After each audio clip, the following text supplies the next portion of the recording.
Is this thing on? This is actually going to be my first psychology-focused video in this project. And it relates more to how psychological data is gathered. It's gathered often through self-report survey data. There are other ways, the sort of formal experiments, field experiments, but the bread and butter of most psychological professions is administering self-report surveys and questionnaires. And in that, sometimes the biggest flaw is the risk of, well, just people getting tired of the questions, but also people being dishonest. And one of the common reasons people will be dishonest when presented with a questionnaire is the idea of social desirability bias. And this affects politics and sort of how polls can be wrong and misstated, and thus not always reliable to follow polling. There are methodologies and ways to work around it and avoid sort of failures in polling and reporting accurate information. But social desirability bias is sort of the idea of people in a survey will respond in ways that will not make them look bad in whatever normative sense that they mean bad to be. And it's a tendency that we all have. It's something we all conduct because facing the idea that we have done bad things in our lives is painful, and it can do us harm to ourselves. And in the idea behind social desirability bias, there's also sort of things that we don't necessarily know about ourselves that impact how we respond to a survey question, how we respond to being questioned on any particular topic. And that relates to the ideas behind low self-awareness, but also self-deception. And are they the same? Is being not aware of yourself, your own actions in a social setting, how is that different than explicitly or implicitly lying to yourself and telling you something that is not necessarily true about the world, true about yourself, true about the people around you, but you believe it because it prevents you from becoming depressed, it prevents you from becoming angry, it prevents you from becoming sad, it prevents you from becoming jealous sometimes. That could be a reason to deceive yourself. Is it low self-awareness or is it self-deception? And what is the difference? And it comes down to what is knowledge, which is an epistemic philosophical question. And knowledge is sort of in the most simplified way, and there will be philosophers to disagree with this statement, but knowledge is justified true belief. So what is justified? It's logical reasoning for the belief. True, meaning that it is observable or supported by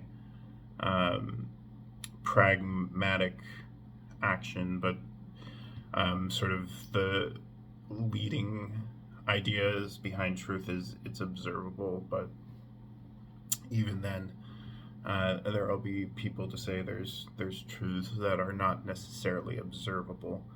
So you're still getting into the weeds there. And then belief is you hold something to be true. So believing something true does not make it as true. believing something true just means that you hold that it is true. And then the truth value of it is assessed by its observability for the most part, but then there's also other ways of assessing truth value outside of being able to observe it.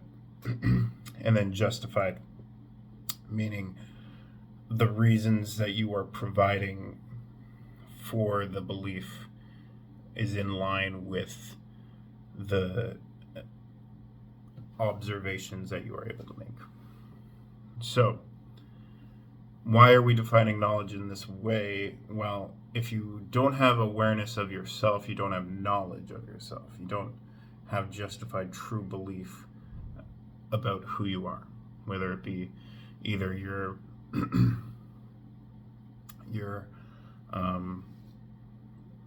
either the reasons you're holding a position is not justified, or it is not true about yourself.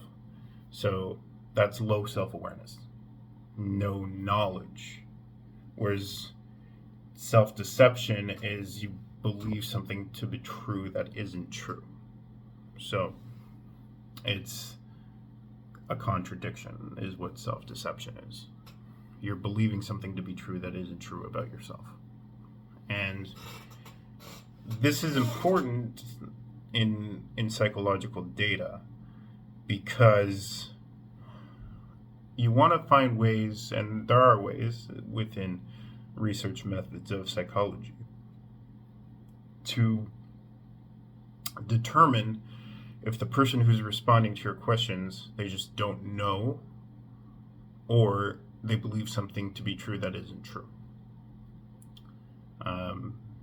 Knowledge is sort of more powerful than belief.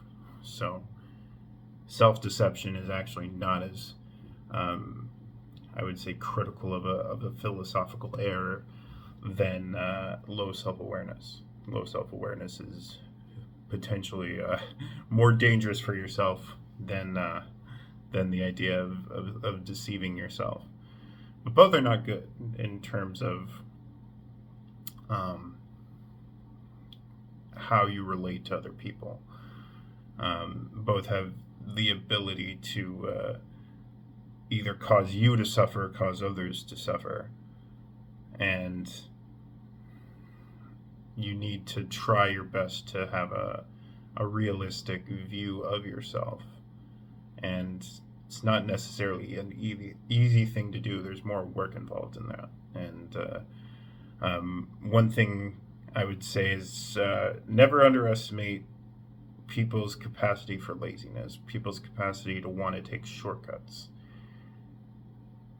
Working on yourself is rarely a shortcut. So this relates to social desirability bias, because people, yes, they want to be liked by other people, but really, are they saying things because they don't know about things, or are they saying things because they are lying and holding a belief that isn't necessarily true about themselves? Like, I'm not a racist, but then say racist things. Now, in modern sort of internet culture, people are just starting to have that kind of self-awareness and saying, yes, I hold these, so what? And the so what part is, how violent do you want to become as an individual? Because certain beliefs, such as racism, has a tendency to reproduce violence. So if you want violence, if you seek violence, then sure, hold racist beliefs. But if you don't want violence, then don't hold racist beliefs. But then we'd have to get into a deep philosophical question of what is racism. And there's explicit forms of racism and implicit forms of racism, which would warrant its own video. Which means, just to sort of recap, in philosophical terms, low self-awareness is dangerous, but so is self-deception. Social desirability bias impacts knowledge. Thank you for watching. See you next time.